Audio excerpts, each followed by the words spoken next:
Hello, नमस्ते, प्रणाम, सलाम। दीदी, भैया, चचा, फूफा, आपके अपने YouTube चैनल ऑटे कीजिए पर सभी का स्वागत है। भैया जी, अगर आप पूर्णिया या बिहार के सीमांचल के रहने वाले हैं तो ये आपके लिए बड़ी खुशखबरी है। पूर्णिया में एयरपोर्ट के निर्माण में सबसे बड़ी बाधा यानी कि जमीन अधिग्रहण की समस्या आज खत्म हो गई है। हाई कोर्ट के निर्देश के बाद जमीन अधिग्रहण मामले को सुलझाने के लिए डीएम कोर्ट में मामले की सुनवाई पूरी हो गई है। जमीन अधिग्रहण मामले को लेकर यह दूसरी सुनवाई थी जिसमें सभी 45 रैयतों ने वकील के माध्यम से अपना पक्ष रखा।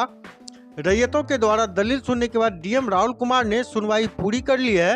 अब जल्द ही अपनी रिपोर्ट राजस्व विभाग को भेजेंगे। उन्होंने कहा कि इसके बाद जमीन एयरपोर्ट अथॉरिटी ऑफ इंडिया को सौंप दी जाएगी। डीएम राहुल कुमार ने ट्वीट कर इसकी जानकारी देते हुए लिखा, राजस्व विभाग की अनुमति के बाद एयरपोर्ट निर्माण के लिए जमीन का अधिग्रहण कर उसे सिविल एविएशन विभाग को सौंप दिया जाएगा। मामले को लेकर डीएम राहुल कुमार ने बताया कि एयरपोर्ट जमीन अधिग्रहण मामले को लेकर हाईकोर्ट ने 9 मार्च को आदेश पारित कर 45 दिनों के अंदर सुनवाई पूरी करने का निर्देश दिया था। उन्होंने कहा, बीते 17 मार्च को मामले की पहली सुनवाई की गई थी।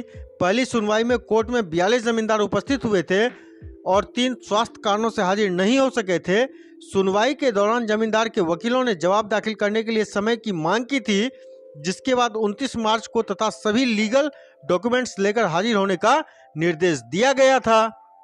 मंगलवार को सभी रैयत सुनवाई के लिए पहुंचे थे। डीएम राहुल कुमार ने बताया कि हाईकोर्ट के निर्देश के बाद सिर्फ 20 दिनों के अंदर सुनवाई पूरी कर ली गई है। जल्द ही रिपोर्ट भूमि और राजस्व विभाग को भेजा जाएगा। वहां से अनुमति मिलने के बाद जमीन अधिग्रहण कर सिविल एविएशन विभाग को सौंप दिया जाएगा। वहीं हवाई एयरपोर्ट जमीन अधिग्रहण मामले को लेकर डीएम कोर्ट में सुनवाई के दौरान पहुंचे रैयतों का कहना था कि चूनापुर एयरपोर्ट निर्माण को लेकर सरकार पहले कि हम लोगों की जमीन को अधिग्रहित कर चुकी है। अगर फिर से अधिग्रहण हुआ तो हम लोगों को क्या होगा? जमीन अधिग्रहित हो जाने के बाद हम लोगों की आजीविका पर संकट छा जाएगा। एयरपोर्ट के आसपास और भी जमीन है, सरकार को उन जमीन का अधिग्रहण भी करना चाहिए। दोस्तों, बता दें कि साल 2015 में ही सरकार ने पूर्णिया से हवाई सेवा शुरू करने की घोषणा की थी। एयरपोर्ट निर्माण के लिए साल 2019 में जमीन अधिग्रहण का काम शुरू हुआ था। चूनापुर सैन हवाई अड्डा में रनवे और सिविल एन्क्लेव निर्माण के लिए नगर विमानन विभाग की ओर से 52.18 एकड़ जमीन की जरूरत बताई गई थी।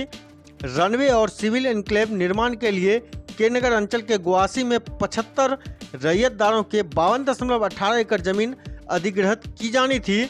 इसमें से 1 एकड़ जमीन थी और शेष जमीन रैयतों की थी। जमीन अधिग्रहण के विरोध में 54 रैयत हाईकोर्ट चले गए थे।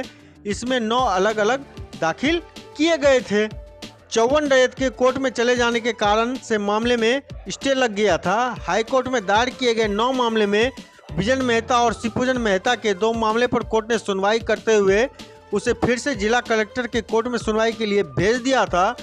उस पर जिलाधिकारी ने सुनवाई पूरी कर उसकी रिपोर्ट राज्य सरकार को भेज दी थी, जिसके बाद राज्य सरकार ने किसानों के दावे को खारिज कर दिया और जिला प्रशासन ने 17 एकड़ से अधिक जमीन अधिग्रहित कर ली थी। अब हाईकोर्ट ने शेष बचे 7 मामले पर भी डीएम को 45 दिनों के अंदर सुनवाई पूरी करने का आदेश दिया था, जिस पर आज सुनवाई पूरी हो गई है। मिलेंगे अगले वीडियो में, तब तक आप देखते रहिए अपना पसंदीदा चैनल ऑटे कीजिए। जय हिंद।